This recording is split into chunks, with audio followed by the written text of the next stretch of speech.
नमस्कार, कैसे हैं आप लोग? आशा करती हूँ आप लोग बहुत अच्छे होंगे क्योंकि सास भी कभी बहू थी। अंगद सीधा वृंदा के पास पहुँचता है और कहता है कि चलो मेरे साथ। तो वृंदा कहती है कहाँ? वो एक बच्चे को ट्यूशन पढ़ा रही होती है। उसका भी मन नहीं लग रहा होता है। तो कहती है कहाँ? कहते कि नहीं, मंदिर चलो और मुझे तुमसे अभी शादी करनी है। तो वृंदा कहती है ऐसे कैसे? मेरे पास तो कोई जोड़ा भी नहीं है। कहते हैं कि मैं बस, हो सकता है मेरे पास आज के बाद कोई पैसा ना हो, कोई कुछ भी ना हो, सिर्फ़ मेरा तुम्हारे लिए मेरा साथ हो सकता है। तो वृंदा कहती है मैं सिर्फ़ सच में तुमसे प्यार करती हूँ और मुझे आप ही चाहिए, इसलिए इसके अलावा मुझे कुछ नहीं चाहिए। तो अंगद और वृंदा दोनों मंदिर जाते हैं। वृंदा के पास कोई भी दुल्हन का कोई जोड़ा नहीं है। तो पंडित जी कहते हैं यहाँ हम सारी ऐसी रीति रिवाज से कन्याओं की शादी करते हैं, तो यहाँ एक जोड़ा है, आप लोग भी उसको बदल लीजिए। तो उसके बाद उनकी शादी तैयार हो जाती है। उधर तुलसी को बहुत गुस्सा आता है। वो देखती है कि कमरे में अंगद नहीं है। तो वो सीधा वृंदा के घर पहुंचती है और आई से पूछती है कहाँ है? मैं जानती हूँ कि तुम्हें पता होगा कि अंगद कहाँ है और वृंदा कहाँ है। तो वो आई कुछ नहीं बताती। इतने में आई जो उसकी बहू है वो बताती है कि आपने तो कहा था रामकृष्ण मंदिर में वृंदा जा रही है। तो एकदम से तुलसी वहाँ पहुँचती है तो देखते हैं कि अंगद उसके माथे में सिंदूर लगा रहा है। तो एकदम से तुलसी को गुस्सा आता है और कहती है तो अंगद, ये तुमने क्या किया? एक दुल्हन घर में तैयार बैठी है और तुम यहाँ इसकी मांग भर रहे हो। तो अंगद कहता है माँ, आप जानती हो मैं वृंदा से बहुत प्यार करता हूँ और मिताली ने धोखा दे दिया, पर मैं क्या कर सकता था, मेरे पास कोई रास्ता ही नहीं था। तो इतने में वो कहती है कि अब माँ आप मुझे आशीर्वाद दीजिए और अपनी होने वाली बहू को भी आशीर्वाद दीजिए। कहते मैं आशीर्वाद कैसे दे दूँ? तूने अपने पापा के साथ धोखा किया है। अब मैं पापा से क्या जवाब दूँगी? तू समझ नहीं सकता है कि ये क्या हुआ है, कैसे हुआ है। उधर दिखाते हैं कि मिताली तैयार होकर आती है सीढ़ियों पर, तो एकदम से सभी लोग खुश हो जाते हैं कि, और इधर मिहिर कहता है कि मेरी होने वाली बहू और बेटी कितनी सुंदर लग रही है। पर ये सभी लोग उसके लिए तालियां बजाते हैं।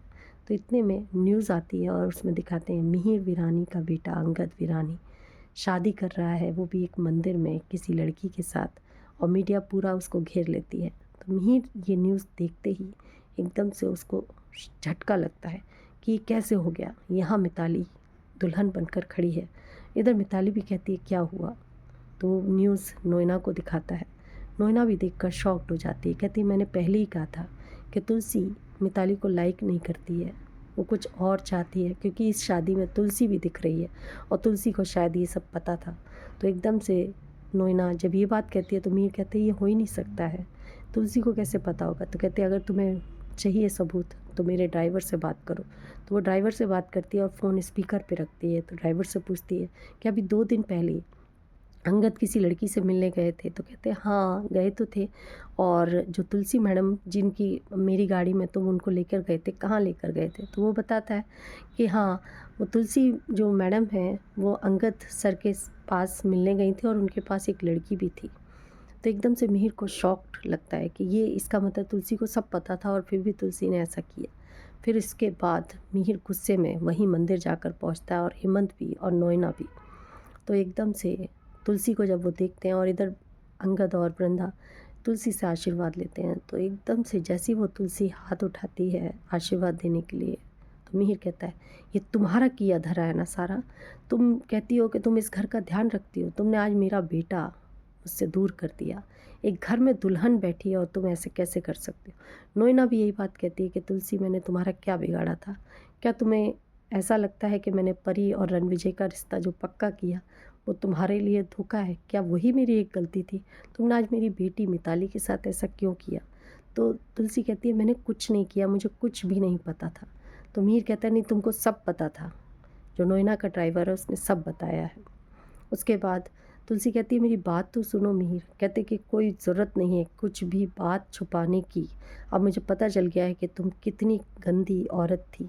मैंने जिससे तुम्हारे साथ शादी की और तुमने मुझे लगातार धोखा किया। आज तुम्हारे बेटे ने भी तुम्हारे ही संस्कार, जिन्होंने आज मुझे धोखा दिया कि समाज में आंखें दिखाने लायक नहीं रहा। तो तुलसी कहती है जो भी बात है हम आपस में मिलकर सुलझाएंगे, बात तो करो मिहिर। तो एकदम से कहते कि अभी यहाँ मीडिया है। तो मिहिर कहते हैं अब मीडिया को क्या छुपाना है, अब तो समाज के सामने हमारा सब सामने आ गया है, अंगद ने क्या किया है। तो नोएना इस बात को सुन ही रही होती है और कहती है मेरी बेटी मिताली के साथ बहुत बड़ा धोखा हुआ है, अब मैं क्या करूं, कहाँ जाऊं, कैसे? तो एकदम से मिहिर कहता है देखा, तुलसी तुम देख रही हो कि आज नोएना भी परेशान है, मिताली भी वहाँ दुल्हन बनकर आंगन में बैठी है, अंगद का इंतज़ार कर रही है।